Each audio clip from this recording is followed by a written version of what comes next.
या good afternoon sir. Good afternoon sir. Good afternoon. बस thank you sir.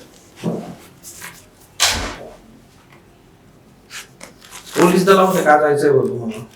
Sir पहिल्यापासून माझी आवड होती पोलीस दलामध्ये जाण्याची आणि माझे मामा पोलीस पाटील असल्यामुळे पोलिसांचा संपर्क पहिल्यापासून होता. त्यामुळे मला वर्दीची आवड होती. बरं, पोलीस पाटील हे जे पद आहे काय कर्तव्य असतं याचं? सर पोलीस पाटलांचं कर्तव्य गावाची कायदा सुव्यवस्था सांभाळणे. जर एखादा गुन्हा घडला किंवा एखादा संशयित आरोपी वगैरे असेल तर ते पहिली खबर पोलिसांना देतात. तसेच ते जे आपले खाण वगैरे व्यवस्थापन असतं त्याचं पण काम करतात ते. कोण नियुक्ती करतं बरं पोलीस पाटील या पदाची? सर नियुक्ती पोलीस पाटील या पदाची जिल्हाधिकारी करतात आणि त्यांच्या सूचनेवरून प्रांत अधिकारी वगैरे करतात.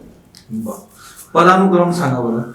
सर सर्वात सुरुवातीला खालचे पद म्हणलं तर पोलीस शिपाई, त्यानंतर पोलीस नाईक हे पद आहे, परंतु ते सध्या काढून टाकलं आहे. का बरं? सर त्यामध्ये असं आहे की पोलीस नाईक या पदाला म्हणजे पोलीस शिपाई या पदाचं जर प्रमोशन करायचं असेल तर त्याला हवालदार वगैरे किंवा सहाय्यक पोलीस उपनिरीक्षक बनायला बराच वेळ जात होता. त्यासाठी ते पोलीस नाईक हे पद काढून टाकले.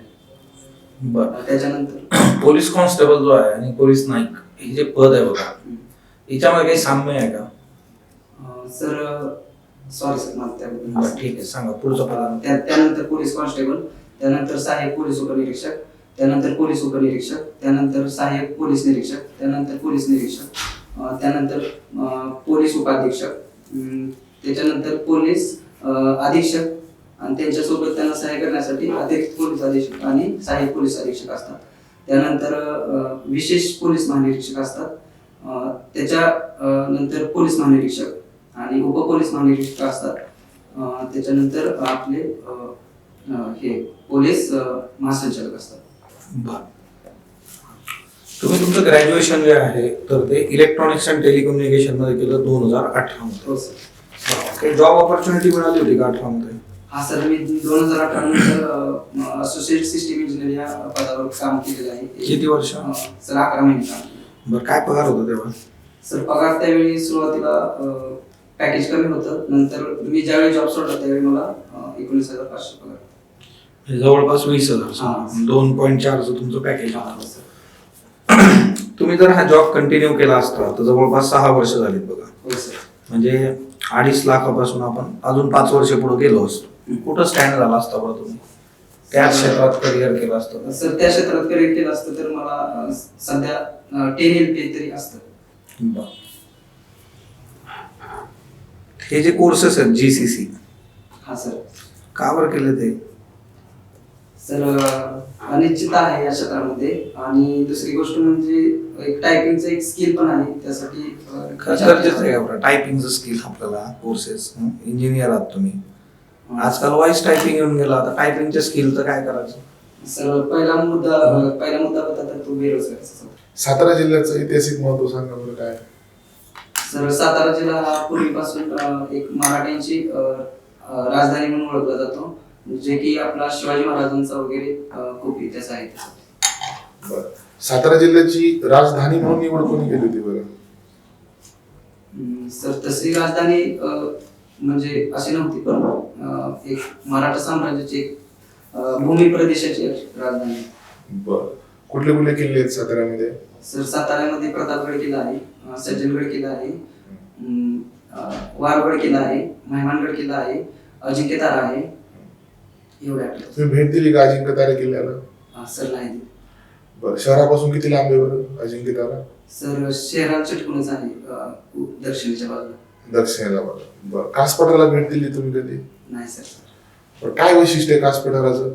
सर कासपठारामध्ये सप्टेंबर ते ऑक्टोबर या कालावधीमध्ये रंगीबेरंगी फुले लागतात आणि तो पूर्ण भाग असा गजबजून जातो आणि पर्यटक जास्त त्याला भेट देतात आणि त्याचं वर्ल्ड हेरिटेज साईट मध्ये समावेश करण्यात आला आहे. कोणी केला बरं समावेश? सर युनेस्को या संस्थेने. बरं, फुल फॉर्म सांगता येईल तुम्हाला युनेस्कोचा? United Nation Scientific and Cultural Organisation. आता जागतिक वारसा स्थळ म्हणून दर्जा दिला, काय फरक पडेल बरं? सर पर्यटन स्थळ वाढेल आणि एक बघण्याचा दृष्टिकोन बदलेल आणि ज्या काही सोयी सुविधा मिळतील त्या मिळू शकतील. बरं, पर्यटन म्हणून त्याचा विकास आहे. बरं. पावसाळ्यामध्ये पर्यटक जे आहेत बघा हा. है ना, वेगवेगळ्या ठिकाणी पर्यटनासाठी जातात. ठीक आहे, आणि बऱ्याचशा नको त्या घटना पण घडतात. कुठली काळजी घेतली पाहिजे बरं? सर पावसाळ्यात पर्यटकांनी पहिली गोष्ट काळजी घेतली पाहिजे की आपण जिथे चालत आहोत तिथे एखादी वाट निसरडी आहे का किंवा समोर खड्डा आहे का, पाण्याची खोली वगैरे, समजा धबधबे वगैरे बघायला गेले तर पाण्याची खोली वगैरे अंदाज येत नाही किंवा अचानक पाण्याचा ओढा येतो, त्यासाठी खबरदारी घेतली पाहिजे. अजून काय करता येऊ शकतं का बरं? Sorry sir. बरं, जर BEMTC केलंय ना, हो सर. स्पेक्ट्रम काय असतं बरं? स्पेक्ट्रम सर एक रेंज असेल आय थिंक. पोलीस दलात वॉकी टॉकी यूज केला जातो हो, सर. बघा. त्यात कुठल्या वेव्ह वापरल्या जातात? सर त्यामध्ये इलेक्ट्रोमॅग्नेटिक वेव्ह वापरतात जे की रेडिओ वेव्ह असतात. बरं. सिम्प्लेक्स आणि डुप्लेक्स कम्युनिकेशन सांगते तुम्हाला काय हो असतं? सर, सिम्प्लेक्स कम्युनिकेशन हे वन वे एकाच बाजूने जाणार कम्युनिकेशन आहे आणि डुप्लेक्स हे आपण दोन्ही बाजूने कम्युनिकेशन करू शकतो. बरं. मोबाईलच्या पहिले हो.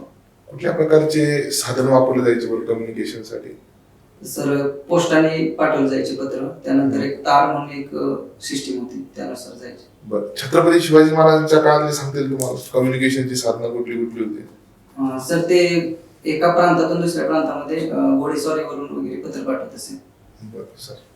बरं, तुम्ही सांगितलं कास पठाराला वर्ल्ड हेरिटेजचा दर्जा. वर्ल्ड हेरिटेजच्या लिस्ट मध्ये कास पठारचं नाव कुठं आहे बरं? वाचलंय तुम्ही असं कास पठार?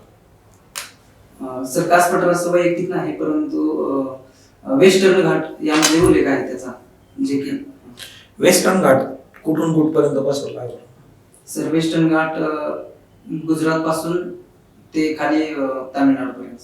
बरं. तुम्ही शिवाजी महाराजांचा उल्लेख केला हो थोड्या सर, छत्रपती. आजचा जो पेपर आहे न्यूजपेपर त्याच्यामध्ये छत्रपती शिवाजी महाराजांबद्दलची एक बखर एका देशामध्ये सापडली. माहिती आहे का तुम्हाला कुठे सापडली? सर आज पेपर वाचणार. ठीक आहे, चला येऊ शकतो तुम्ही. Best of luck. Thank you sir, thank you sir. Have a good day.